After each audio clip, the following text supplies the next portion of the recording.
দেখো কাঠের ব্রিজ, আর যাচ্ছ ভাইরাল তালতলায়, এখানটায় একবার এসে ভিডিও করে দেখো। দেখো গ্রামের মধ্যে থেকেও চারিপাশে কোনো আলো নেই, কোনো কিছু নেই, একমাত্র আমার বাড়িতেই যা আলো। তবুও কিন্তু আমি রাত 3টে 3:30-র সময় ঘুম থেকে উঠে যাই, নিজের মন মতো নিজে কাজ করি। ভোরবেলা ঘুম থেকে উঠে যদি গুছিয়ে কাজ করা যায় তখন কিন্তু তাড়াতাড়িও হয়ে যায় কাজগুলো, আর অনেকটা গুছিয়েও কাজগুলো করা যায়। তো দেখতেই পাচ্ছ এখন কিন্তু বাজে 3টে, আর আমি ঘুম থেকে উঠেই কিন্তু উঠোনটা ঝাড়ু দিয়ে নিয়েছি। দেখতেই পাচ্ছ উঠোনটা পুরো পরিষ্কার। তারপরে একটু রাস্তার মধ্যে মানে উঠোনে একটু হাঁটাচলা করছিলাম, আর এদিকে দেখো পিকু বসেই রয়েছে আর আমাকে দেখছে। এত অন্ধকার থাকতে আমি উঠে গেছি, ওর তো ঘুমের ডিস্টার্ব হয়েছে, ওই জন্য গাল ফুলিয়ে ও চুপচাপ বসে আছে। তো সকাল সকাল ওকেও একটা পেয়ারা দিয়ে দিলাম, আর আমি চলে এলাম রান্নাঘরে। রোজ দিন কিন্তু এত ভোর ভোর ওঠা হয় না, যখন একটু দরকার মনে হয় যে কোনো কাজে ব্যস্ত আছি বা ভোর ভোর ওঠার খুবই প্রয়োজন আছে, তখনই কিন্তু এতটা ভোরে ওঠা হয়। একদিক থেকে কিন্তু অনেকটা ভালো হয়, এই যে ভোরে উঠে কাজবাজ করে নিলে সারাটা দিন অনেকটা রিল্যাক্সে থাকা যায়, যেহেতু কাজটা অনেকটা তাড়াতাড়ি গুছিয়ে সুন্দরভাবে করা যায় সেই জন্য। আর এদিকে দেখো যেহেতু রাত্রেবেলা পরিষ্কার করে রেখেইছিলাম, কিন্তু যেহেতু মানে সকালবেলায় কাজবাজ করব সেই জন্য আবারও একটুখানি আমি পরিষ্কার করে নিচ্ছি, কারণ রাত্রেবেলা অনেক সময় পোকামাকড় ঘোরাঘুরি করে। তো এখানটাতেই আমার যেহেতু রান্না বান্না বাদবাকি কাজ করতে হবে সেই জন্য আমি এখানটা আবারও একটুখানি মুছে পরিষ্কার করে নিচ্ছি। আর আজকে একটু বেরোনোরও আছে, সেই জন্য যেহেতু বাড়িতে কোনো লোকজন নেই তো আমাকে নিজে হাতেই সমস্ত কিছু করে নিতে হয়, তোমরা সবাই জানো। অবশ্য অনেকেরই আছে আমার ভিডিওটায় কমেন্ট করতে চায় না, বা হয়তো ভালো নাও লাগতে পারে আমার ভিডিও, তবে আমরা কিন্তু অনেকটা পরিশ্রম করেই ভিডিওটা করি, ঠিক আছে। তো এত রাত থাকতে ভিডিও শ্যুট করা, তারপরে সংসারের কাজ বা সেরে এডিট করতে বসা, এটাও কিন্তু অনেকটা পরিশ্রমের বিষয়, যে জন্য এখন আর ইচ্ছাও হয় না যে আমি ডেলি ব্লগ করি বা ভিডিও করি, এটা আর ইচ্ছা হচ্ছে না, জানি না কেন। কারণ ভিউজটা এতটাই ডাউন, মনে হয় না কোনোভাবে যে আমরা ভিডিও ছাড়ি আর আমাদের মতো ভিডিও কেউ দেখবে বলে, সেটাও আমরা আর আশা রাখতে পারছি না।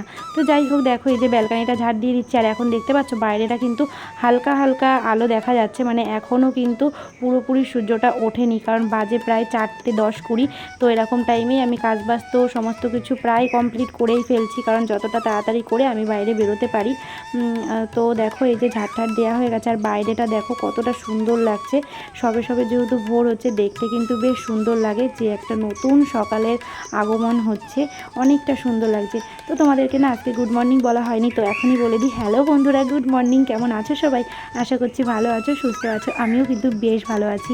আই হোপ তোমাদের আজকের ব্লগটা অনেকটাই ভালো লাগতে চলেছে, আর যদি ভালো লাগে প্লিজ একটা লাইক কমেন্ট করে দিও, আর যারা চ্যানেলটা সাবস্ক্রাইব করোনি তারা চ্যানেলটা সাবস্ক্রাইব করে দিও।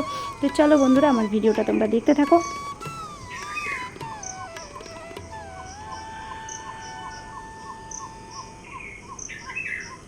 তো এদিকে আমি ড্রেসটা চেঞ্জ করে চলে এসেছি আবারও রান্নাঘরে, আর সকালের জন্য বানিয়ে নেব ব্রেকফাস্টে একটুখানি চাউমিন। তো অনেক দিন বানানো হয় না চাউমিন, একদমই সিম্পলভাবে করে নেব। আর চাউমিনটা বানিয়ে গুছিয়ে রেখে দিয়ে গেলে ছেলে মেয়ে কিন্তু নিজেরাই ব্রেকফাস্ট করে নিতে পারবে, সেই জন্য কিন্তু আমি ওদের জন্যই আরও এটা ভেবে চিন্তেই সেইভাবেই আজকে রান্না বান্না বা গুছিয়ে রেখে দিয়ে যাচ্ছি। তো চলো তোমরাও দেখতে থাকো, আশা করছি তোমাদেরও ভালো লাগবে। আর যদি ভালো লাগে তাহলে আবারও বলে দিচ্ছি, একটা লাইক কমেন্ট করতে পারো।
এদিকে আমার চাউমিনটা রেডি হয়ে গেছে, আর এদিকে আমি ছেলে আর মেয়ের জন্য আলাদা আলাদা টিফিন বক্সে কিন্তু রেডি করে রেখে দিয়েছি। হালকা একটু ঠান্ডা করে নিয়েছি যাতে আমি এটাকে আটকে রেখে দিতে পারি। তো দেখো এই যে এদিকটায় আমি দুজনের জন্য রেডি করেছি।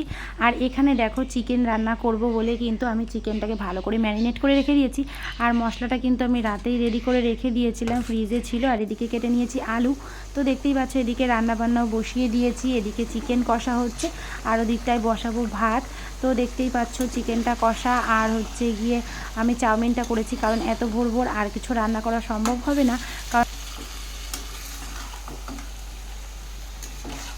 দেখো রান্নাটা বসিয়ে দিয়ে চলে এসেছি বিস্কুটের কোটোটা নিয়ে বাইরে। না না, এটা আমি খাবো না, এটা আমার বাড়ির যেই পাহারাদার আছে তাদেরকেই কিন্তু খাওয়াবো।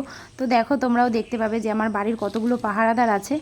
দেখো এই যে বিস্কুট দিয়েছি, কুকুরটা খাচ্ছে। আর এদিকেও দেখো এই যে পাহারাদার, দেখো দুই সাইডে দুজন পাহারা দিচ্ছে দোকান। আর এই একজন উঠে চলে এসছে। এই যে এতগুলো পাহারাদার আমার বাড়িতে সবসময় পাহারা দেয়, বুঝলে। আর দেখো রাস্তাটা পুরো ফাঁকা, কারণ এখন তো অনেকটাই ভোর, এখনও 6টাও বাজেনি, 6:45 বাজে।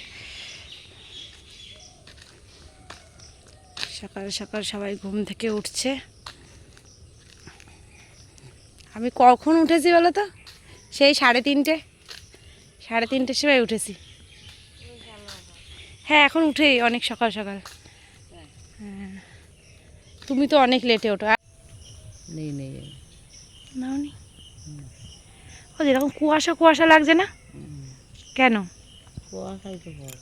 কুয়াশা পড়েছে, এখনই কুয়াশা শুরু হয়ে গেল। এমনিতেও আমাদের এখানে পুজোর অনেক আগে আগেই কুয়াশা পড়ে। আর শ্রাবণ মাস থেকে, হ্যাঁ এখনো তো ভাদ্র মাসও আসেনি, তো শ্রাবণ মাস।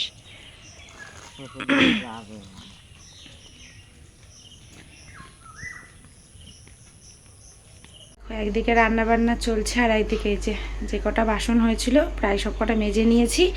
আর ওই যে থালাগুলো রয়েছে ওগুলো রাত্রেরই ছিল, ওগুলো রাত্রেই মেজে রেখেছিলাম, কিন্তু ওখানটাতেই রয়েছে। এখন র্যাকে তুলে দেবো, বাসনের র্যাকে বাসনগুলো তুলে দেবো। আর এই যে গামলা টামলা ছিল ওগুলো আমি এখন ইউজ করেছিলাম, ওগুলো আমি মেজে ফেলেছি। আর এদিকে চিকেনটা হচ্ছে, ওদিকটায় হচ্ছে ভাত।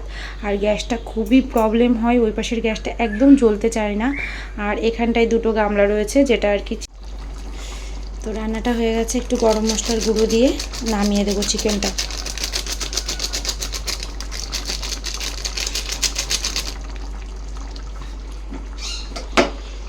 আর এদিকে চিকেন হয়ে গেল সকাল সকাল, আর হয়ে গেছে ভাতটাকে আমি উপর দেবো। এই দেখো ভাত হয়ে গেছে। তো চলো ভাতটা নামিয়ে নিই।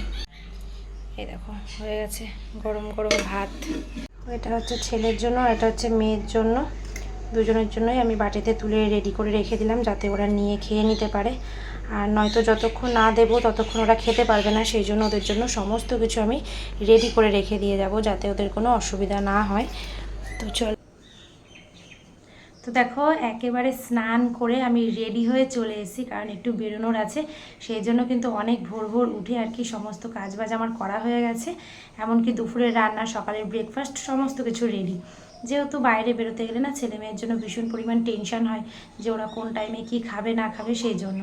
আর যদি বাড়িতে থাকে তাহলে কিন্তু অতটা টেনশন হয় না, কারণ সামনে দেখতে পারি যে ওদের কখন খিদে লাগছে না লাগছে, কখন কি দেয়া যায়। তো যাই হোক, এখন কটা বাজে বলো তো? এখন বাজে পুরোপুরি 8:45। আর আমার স্নান সমস্ত কিছু করা রেডি হয়ে গেছে। আর এখন দেখো সকালের জন্য মানে আমি ব্রেকফাস্টটা এখন করে নেব। এই যে এখানে অল্প একটু চাউমিন আর নিয়ে নিয়েছি শসা। তো এটাই হচ্ছে আমি ব্রেকফাস্ট করব, কারণ সকালে চাটা কিছুই আমি খাইনি বা খাই না সেরকমভাবে। কোনো দিন খাওয়া হয়ে যায়, মানে যেদিনকে ইচ্ছা করে যে না আজকে একটু চা দিয়ে শুরু করি দিনটা, সেদিনকে চা খাই। তো চলো সকাল সকাল এটা খেয়ে তারপরে আমার আবার বেরোনোর আছে। তো চলো তোমরাও দেখতে থাকো, আর প্লিজ লাইক কমেন্ট করে দিও, আর কেমন লাগছে আমার ব্লগটা একটু কমেন্ট করে জানিও।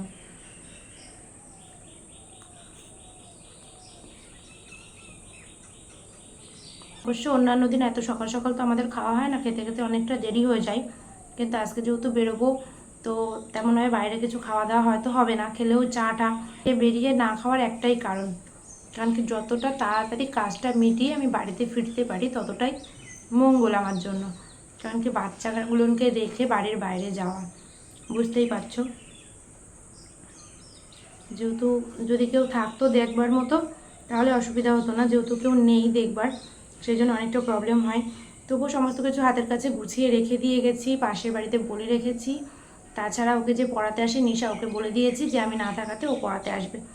তো 2-3 ঘন্টা পড়াবে, 1-1.5 ঘন্টা পড়ানোর কথা, সেখানে 2-2.5 ঘন্টা ও থেকে যাবে, কোনো ব্যাপার নেই। আর তার মধ্যে হয়তো চেষ্টা করবো ফিরে আসার, যদি না পারি তাহলে নিশা যেহেতু বাড়ির পাশে, ওরা দেখে রাখতে পারবে।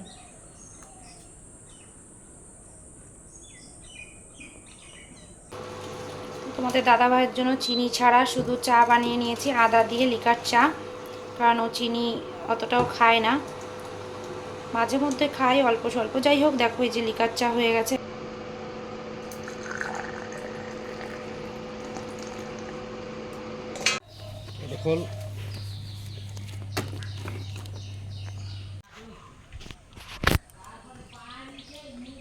স্কুল যাচ্ছি আমি, স্কুলে যাচ্ছি, স্কুলের ব্যাগ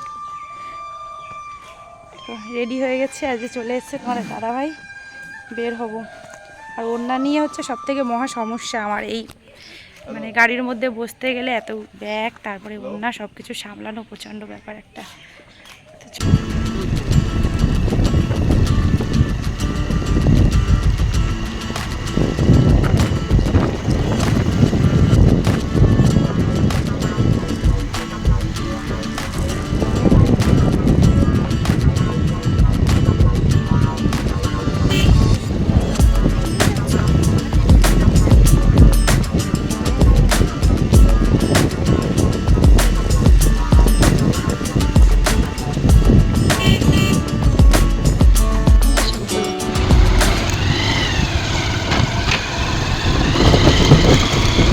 দেখো কাঠের ব্রিজ, আর এই সাইডটাতেও জল দেখা যাচ্ছে না, আর এই সাইডেও দেখো।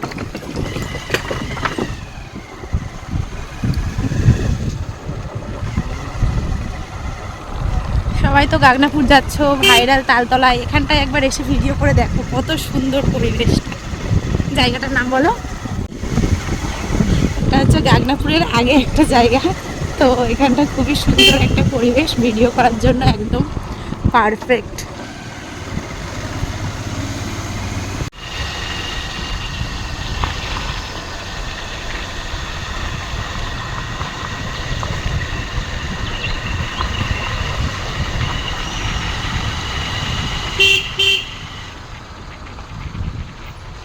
আমরা বেরিয়েছিলাম প্রায় 9:45-র সময়, আর এখন আমাদের কাজ বাজ হয়ে গেছে, এখন কিন্তু বাজে 1:45।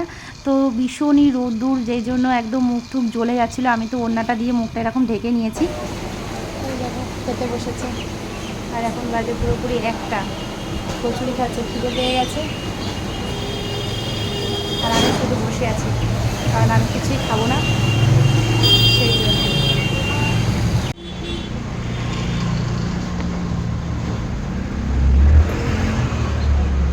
পাশে সিঙ্গারা রেডি, আর এদিকে তোমাদের দাদাভাই খাচ্ছে কচুরি আর ডাল। ভিডিও করছি বলে তাকাচ্ছে, দেখো।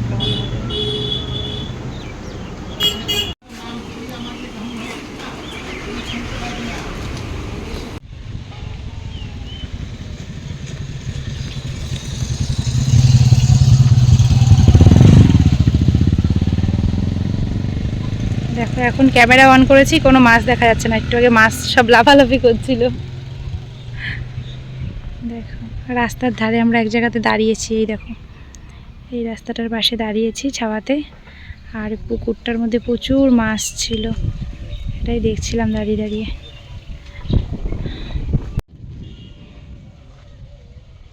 রোদ্দুর, ভীষণ রোদ্দুর।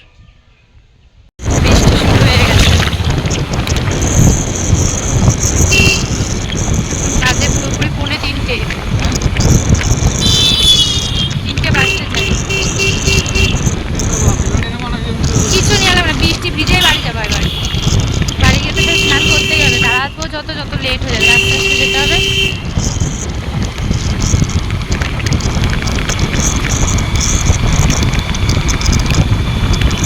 এসে এদিকে আমি স্নান করে নিয়েছি আর মাথায় দিয়ে নিয়েছি শ্যাম্পু, কারণ কি রাস্তাতে যে পরিমাণ ধুলো, তো পুরো চুলটা একদম নষ্ট হয়ে গেছিলো। তো বাড়ি এসেই কিন্তু স্নান করে জামা কাপড়ও ধুয়ে দিয়েছি আর এদিকে চুলটাও কিন্তু পরিষ্কার করে নিলাম। আর এখন যাব হচ্ছে খাবার খেতে, মানে ভাত খেতে, কারণ সারাদিনে প্রচুর কষ্ট হয়ে গেছে। তো দেখো স্নান করে চলে এসেছি আর এসেই ভাত বেড়ে নিয়েছি, ভীষণ খিদে পেয়ে গেছে। এখন বাজে 3:45, সেই সকাল থেকে এই পর্যন্ত। তো মেয়ের খাওয়া হয়ে গেছে আর এখন হচ্ছে আমরা 3জন খাবো, সায়নদীপও খায়নি, তো ওকে স্নান করতে না বললে তো স্নান করে না, তো স্নান করলো। এখন ভাত খাবো। আর এই দেখো এই যে ডাল রয়েছে, এই ডালটা আর কি কালকে রাত্রেবেলা করেছিলাম, মুসুরির ডাল সিদ্ধ পেঁয়াজ দিয়ে, এটা আমার খুব ভালো লাগে, তো এটা দিয়ে খাবো। আর সকালে তো রান্না করেছিলাম, চলো খাওয়া দাওয়া করে নি। কথা বলতে পারছি না, খিদে পেয়ে গেছে। এই যে ভাত নিয়ে চলে এসেছি। হ্যাঁ, ছাই কালারের মেঘ দেখো। আচ্ছা দেখো কি পরিমাণ মেঘ করেছে। আমরা যখন রাস্তাতে আসছিলাম তখন ঝিরিঝিরি বৃষ্টি শুরু হয়েছিল, তো এতটাই মেঘ করেছিল ভাবলাম যে বৃষ্টিতে ভিজে যাবো। যাই হোক বাড়ি চলে এসেছি আর এসে তো এই যে স্নান টান করে নিচ্ছি। আর মেঘটা দেখো পুরো মনে হচ্ছে অন্ধকার হয়ে গেছে, সেই বৃষ্টি আসবে, জানি না যে বৃষ্টি কি হবে, আদৌ বৃষ্টি হবে কিনা ঠিক।